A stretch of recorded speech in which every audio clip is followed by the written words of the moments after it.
네, 여러분 안녕하세요. 2019 BBS 특집 한반도 평화, 우리가 주인공입니다. 2부 순서입니다. 우리가 소원하는 통일 진행을 맡은 김현진입니다. 지금 저희가 나와 있는 이곳은요, 네, 경치가 굉장히 아름답죠. 오늘 날씨도 참 좋습니다. 평화를 상징하는 바로 임진각 평화누리공원인데요. 오늘 이곳에서 우리가 한반도 평화와 그리고 통일에 대해서 함께 이야기 나눠보도록 하겠습니다. 반만년 역사를 일구어온 우리 한반도, 남과 북으로 이렇게 오랫동안 나누어져서 각자의 길을 걷고 있는데요. 어떻게 하면은 하루빨리 평화 통일을 이룰 수가 있을 것인지, 그리고 우리가 꿈꾸는 통일은 무엇인지 허심탄회하게 이야기를 나눠보도록 하겠습니다. 오늘 다양한 연령대의 우리 시민들과 함께 하는데요. 지금 제 옆에 계신 분부터 소개를 하도록 할게요. 네, 굉장히 아름다운 분이 오셨습니다. 미모의 소유자시고요. 그리고 저희에게 또 많은 이야기를 해주실 분이십니다. 방송인 우리 신은하 씨 자리해 주셨습니다. 어서 오십시오. 네, 안녕하세요. 반갑습니다. 네.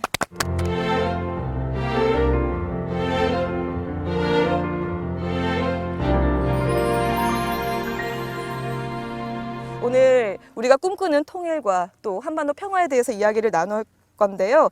자, 신은하 씨, 실례지만 나이가 어떻게 되시나요? 저는 어릴 때부터 노안이라는 말을 많이 듣기는 했는데요.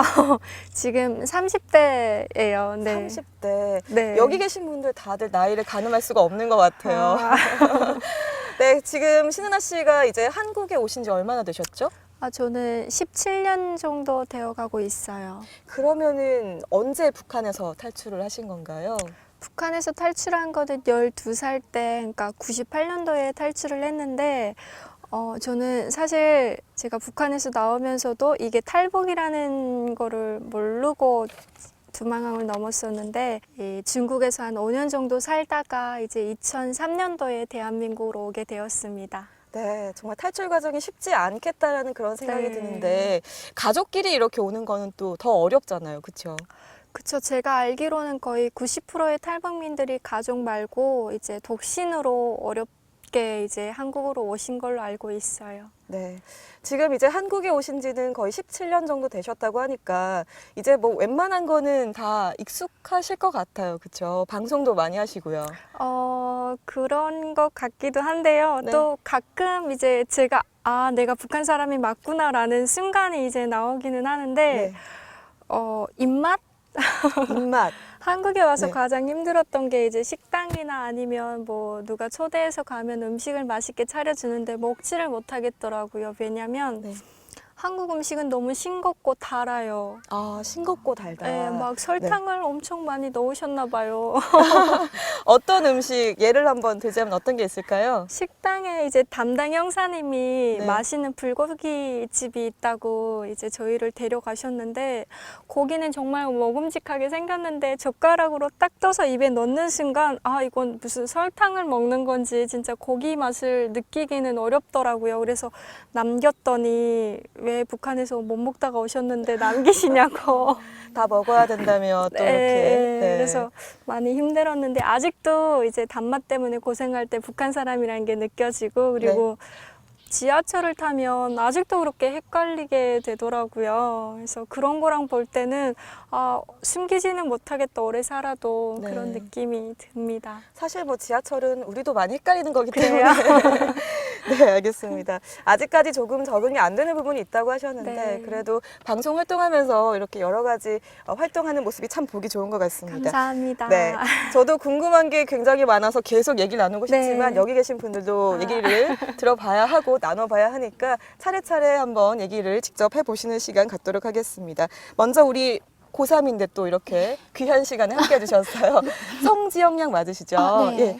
평소 좀 관심이 많으셨나요? 네, 어떠셨나요? 엄청 많아가지고 역사적으로도 그렇고 이제 통일 관련해가지고 영상도 많이 보고, 북한이라는 나라도 이제 같은 민족인데 이제 분단이 돼가지고 서로 다른 음식 먹고 이제 서로 다른 약간 북한 말이 따로 이제 또 있으니까 그게 좀 마음이 쓰이더라고요.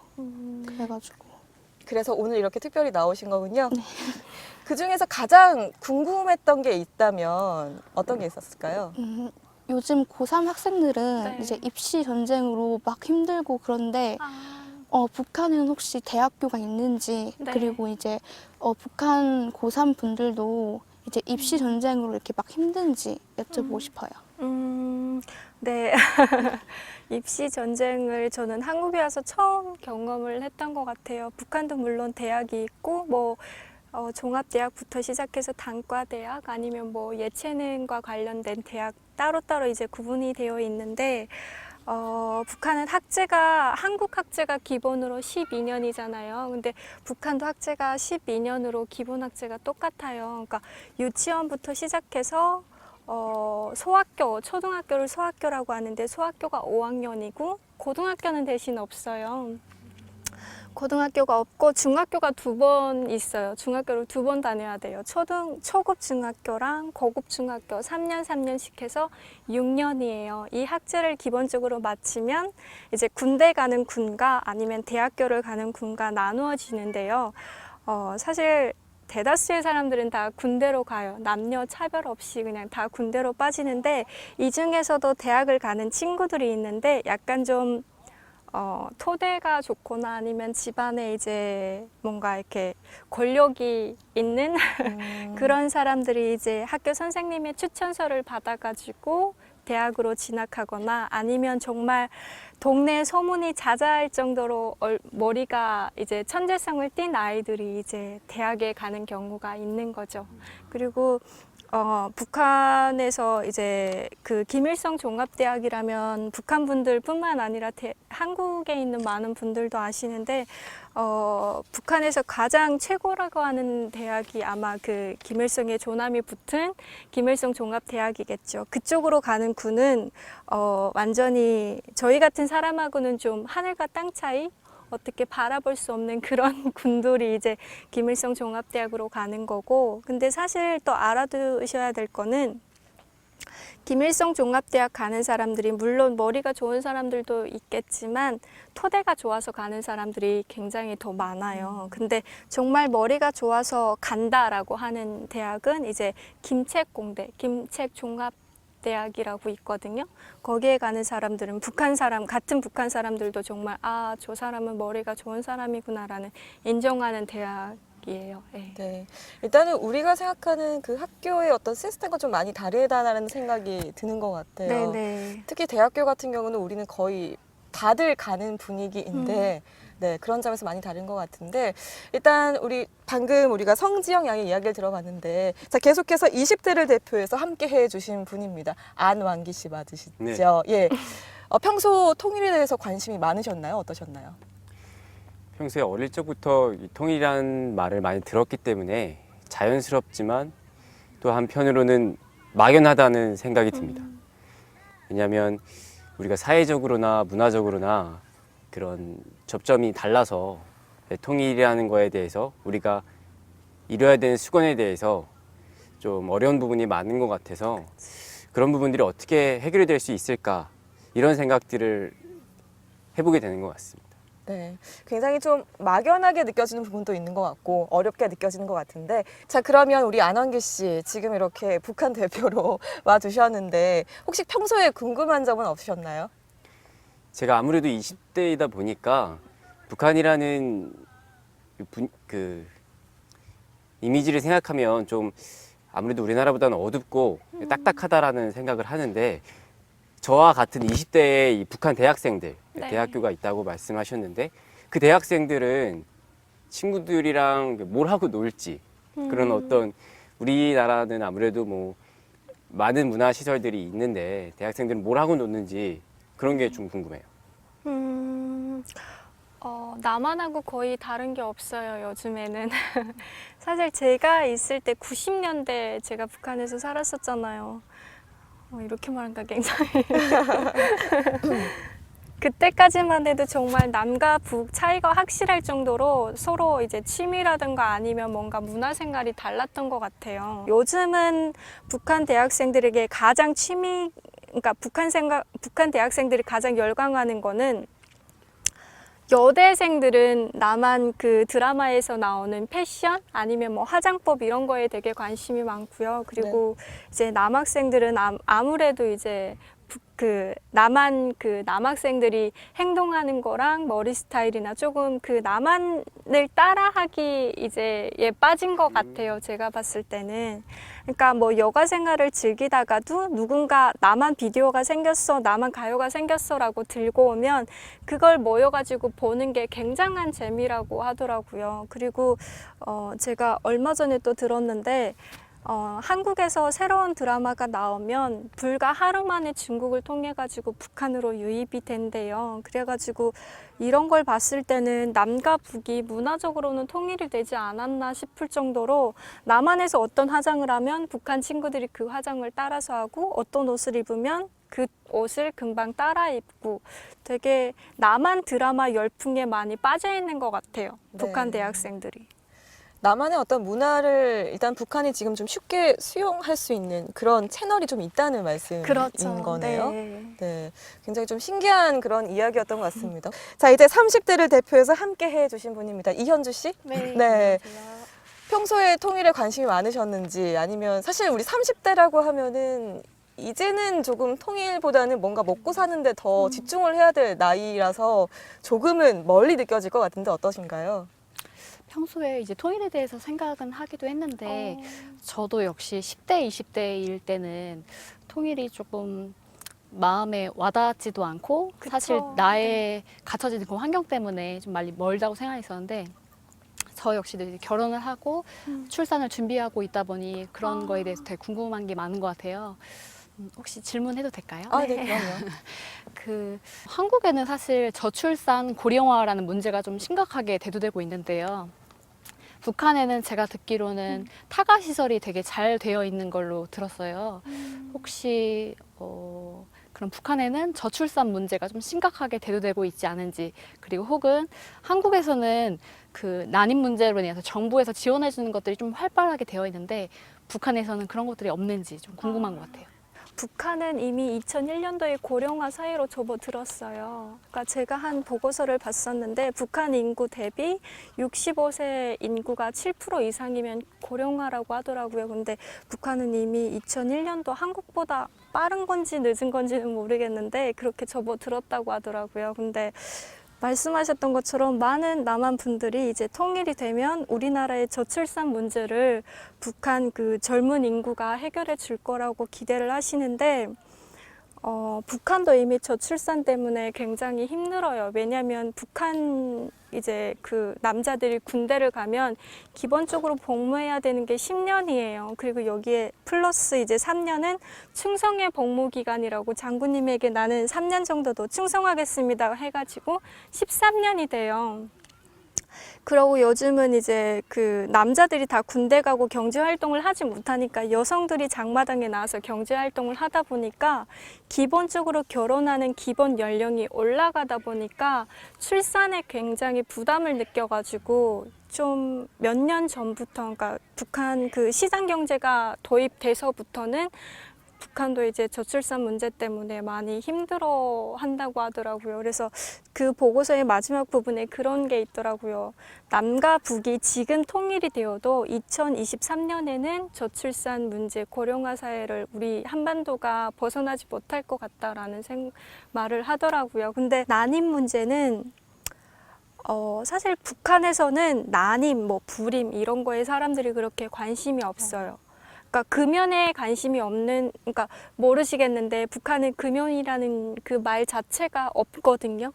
한국에 와서 보니까 금연을 해야 된다고 이제 흡연 구역도 따로 써져 있고 한데 금연이라는 단어가 없는 것처럼 북한에도 난임, 뭐 불임 이런 단어가 없었던 것 같아요. 물론 평양에는 이제 굉장히 큰 산부인과가 있는데 거기에 가가지고 이제 그 북한의 상위 1%라고 하는 사람들은 혜택을 받겠지만 지방에서는 난임이고 불임이곤 해도 그거를 어디 가서 치료받을 수 있는 곳이 없어요. 왜냐하면 손이 베이거나 아니면 폐렴에 걸려가지고 병원에 가도 의사한테 진료를 받기가 사실 어렵거든요. 시장에 가서 약을 사오거나 주사를 사와가지고 의사한테 줘야지만 의사가 그걸로 나를 의료 행위를 해줄 수가 있는 실정이다 보니까 그런 부분에서는 어떻게 보면 더 어려운 거죠. 확실히 그런 부분이 많이 다른 것 같아요. 네. 우리가 지금 방금 얘기했던 게 이제 난임 문제라든지 잠깐 언급해 주셨는데 금연 같은 게 없다라고 네. 얘기를 한 것 같습니다. 네, 이번에는 40대를 대표해서 오셨습니다. 우리 이현 씨. 네.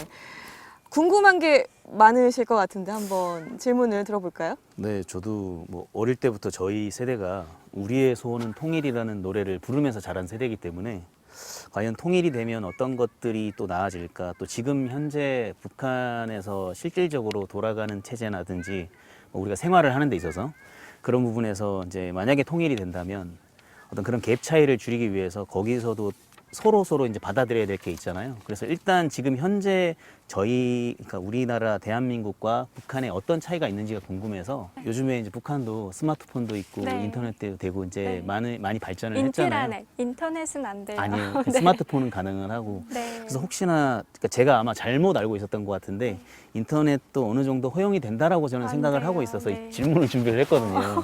왜냐하면 인터넷이 돼야 이 질문이 가능한 아, 가능한 질문이라. 질문이라서. 예를 네. 들면 이제 우리나라는 지금 굉장히 잘 돼 있는 게 중에 하나가 택배라든지 퀵이라든지 이제 제가 자영업을 하고 있다 보니까 이제 바쁠 때는 굉장히 많이 이용을 하게 되잖아요. 네. 혹시 북한에서도 뭔가의 어떤 물건을 주고받을 일이 있을 수 있기 때문에 혹시 택배나 아니면은 퀵이라는 어떤 그런 시스템이 있는지 그게 궁금했었습니다. 한국에 와서 제일 좋았던 것 같아요. 퀵. 아, 전화해서 진짜 한두 시간이면 바로 집으로 슝 오잖아요. 근데 북한은 퀵이나 아니면 택배 대신 수화물이라는 게 있어요. 기차를 이용해가지고 멀리 있는 지역에 보내는 건데, 북한 기차가요, 연착이 자주 돼요. 그러니까 내가 여기서 서울에서 이제 부산까지 가려면 KTX 타고 한 2시간 반 정도, 3시간 정도 걸리잖아요. 근데 이 거리를 가려면 북한에서는 한 3, 4일 정도 걸리거든요. 중간에 전기가 끊기거나 아니면 뭐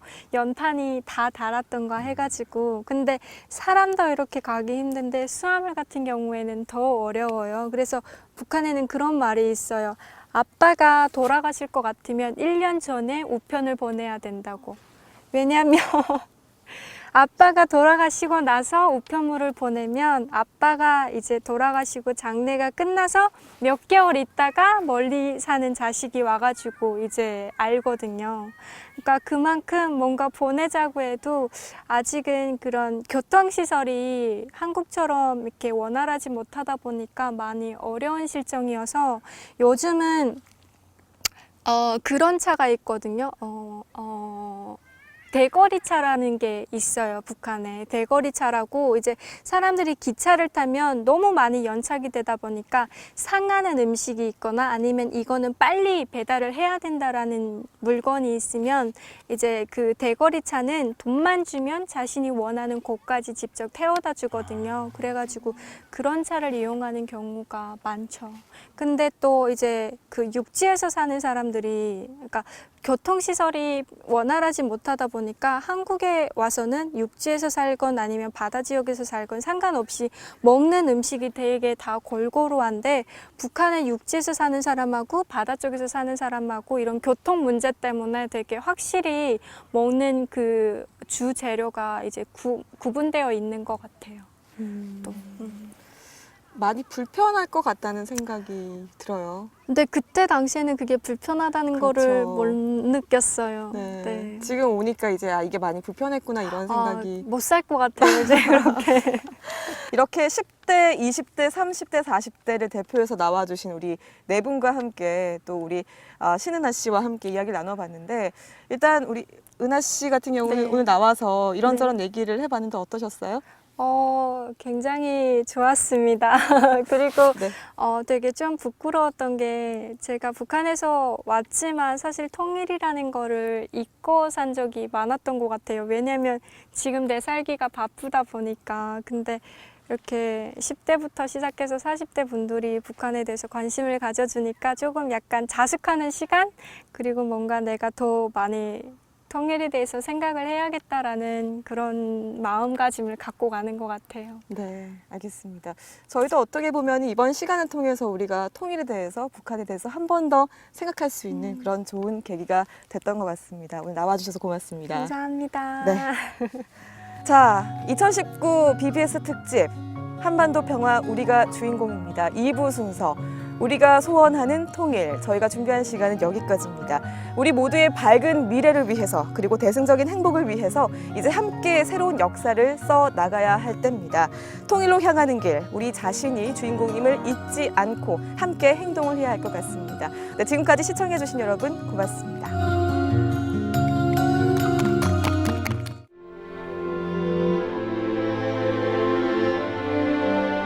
네, 제가 생각하는 통일은요, 우리는 원래 한민족입니다. 그래서 하나에서 이제 두 개의 국가로 지금 나눠져 있는데 하나로 통일이 되면 보다 더 많은 것을 함께 도모할 수가 있고 더욱더 많은 것을 생각할 수 있는 그런 기회가 만들어질 것 같습니다. 뭐 여러 가지 그런 장점도 있겠지만 원래 우리가 한민족이니까요, 진짜 통일은 꼭 필요한 것 같습니다. 그래서 함께 이 통일에 대해서 다시 한번 생각해보는 그런 시간 자주자주 가지면 좋을 것 같습니다. 편견과 차별 없이 그냥 평화롭게 예전에 이제 6.25 전쟁 전으로 돌아가서 평화롭게 사는 게 통일이지 않을까 싶어요. 네, 제가 생각하는 통일은 결국은 이루어질 그런 사건. 저는 그렇게 생각을 합니다. 우리는 원래 하나였고 결국은 시간의 문제지 결국은 하나가 될 것이라 생각을 하고 있고요. 이제 그 하나가 되는 그 기간 동안에 우리는 준비하는 기간이라고 생각을 하고 많이 준비를 해야 그때 통일이 되었을 때 여러 가지 부작용이 조금 줄어들 수 있지 않을까, 뭐 전혀 없을 수는 없지만 줄어들 수 있지 않을까 생각을 하고요. 그래서 많은 준비와 공부가 필요하다고 생각을 합니다. 또래 20대 친구들이 뭐 통일 비용이나 뭐 분담 비용 등에 대해서 얘기를 하는데 우리나라의 우수한 기술력과 그리고 북한의 그런 뭐 천연 자원 그리고 노동력을 바탕으로 이 남북한이 다 같이 어우러져서 더 행복한 대한민국이 될 수 있다고 생각합니다. 제가 생각하는 통일은 남한분들이 크게 걱정 안 하는 통일인 것 같아요. 왜냐하면 사실 통일이 지금 됐을 때 남한분들이 가장 크게 걱정하시는 게 남북한의 그런 경제적인 어려움 그리고 이질감 때문에 많은 차이를 빚을 것 같다라는 걱정을 많이 하시는데 이제 남한분들이 조금만 손을 내밀어 도와주신다면 몇 년 안에 남한 이 자본주의 안에 자본주의 경제 체제에 쉽게 물들지 않을까라는 생각이 듭니다. 때문에 크게 걱정을 안 하셔도 될 것 같다는 생각이 듭니다. 사실 저희가 누리고 있는 자유와 가치와 이런 행복들을 북한 주민과 모든 사람들이 함께 누려야 마땅하다는 그런 생각을 하게 되었고요. 주변에 조금 더 이제 통일이 언제 될지는 모르겠지만 통일의 중요성을 조금 더 알리고 그들에 대해서 좀 생각해 볼 수 있도록 좀 이야기를 많이 전하고 해야겠다는 생각이 들었습니다.